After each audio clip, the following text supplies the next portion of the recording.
I know you're not talking about the kits. I'm not confused there. I also am talking about what you're talking about, which is an engine that runs on hydrogen. And per your earlier comment, HHO is hydrogen. Yes, I'm aware of that, but you're not taking into context what we're talking about. So I'm going to try to explain this real clear, and this is going to be the last video I do on it because I don't think it's getting through, and that's okay. There's a lot of confusion. So when we talk about a hydrogen engine and the way that guy did it in his truck, and I'm going to explain this for everybody that's watching these, he did not show any evidence that truck was actually running on hydrogen. There's a couple of problems with what he showed and the use of a hydrogen engine like he's got. You can't just take a gasoline engine and suddenly make it run on hydrogen. Now, the kits you're talking about, those introduce hydrogen into the fuel supply. That can be dangerous, and the efficiencies gained are almost nothing.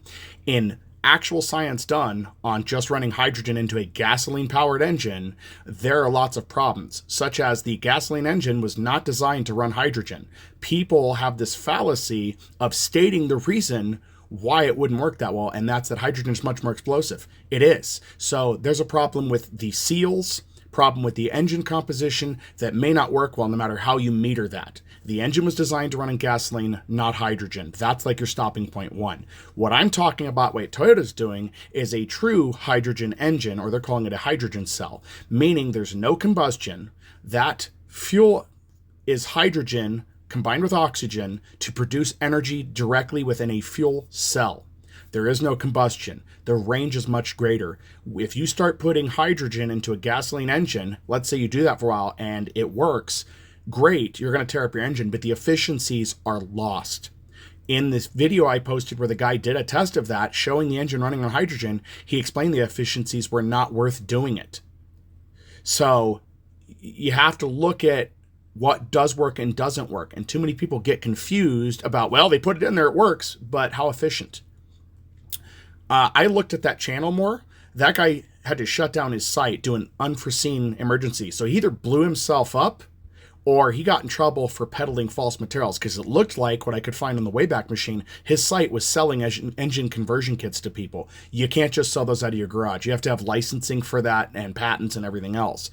And I'm pretty sure that the roadblock he hit, if he didn't hurt himself, is that the government came in and said, yeah, what you're doing is not actually doable. You can't sell this. And people can argue all day about whether or not the government was trying to cover anything up. They're not. If this type of technology, hydrogen fuel, in this respect, hydrogen engines were effective, we'd all be powering our homes off of them. There would be massive hydrogen power plants.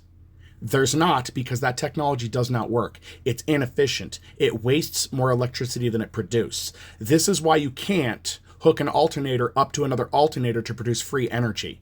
That's why you can't hook an alternator up to some other device, power the one alternator to power the other. There is no such thing as a machine that independently powers itself.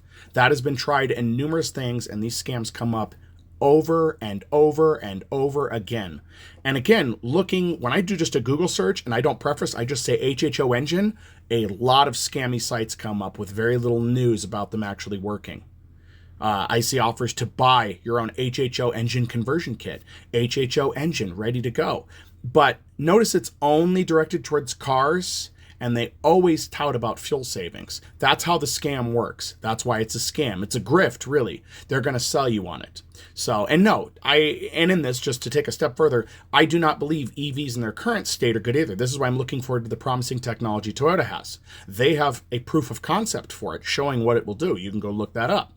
But as far as EVs as they currently stand, they're not good. And I agree with every person that says you got to charge that battery somehow. It's still using gas. Yeah, absolutely. It's not good for the environment. The emissions are lower, so it might be slightly better, but we're still relying on coal-fired power plants to charge your car when you're at home, if you have one of those straight plug-in cars, and fossil fuels to fuel an engine like a Prius. So there's still some exhaust there because the smaller engine charging the battery and out. If people don't know that, that's how that works.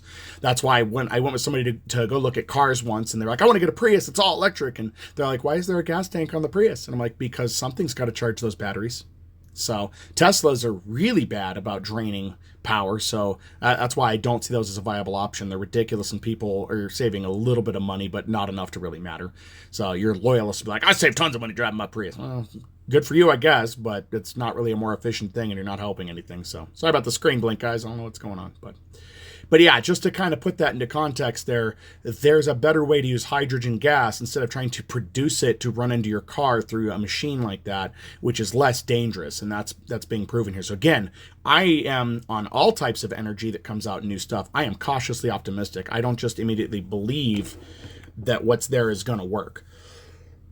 So I hope that clears it up. If it doesn't, I'm not sure what else to tell you or what else to do for you. You seem to be confusing some of the technologies here. If I didn't explain part of that clearly, I apologize. But if you're not getting it there, I don't know what else to do for you. So again, this is probably the last video I'm going to cover on this topic. People can definitely research that on their own. I have no problem talking about Toyota's technology more. They've put together a great package of information on what they have planned and what it's going to do for vehicles. So anyway.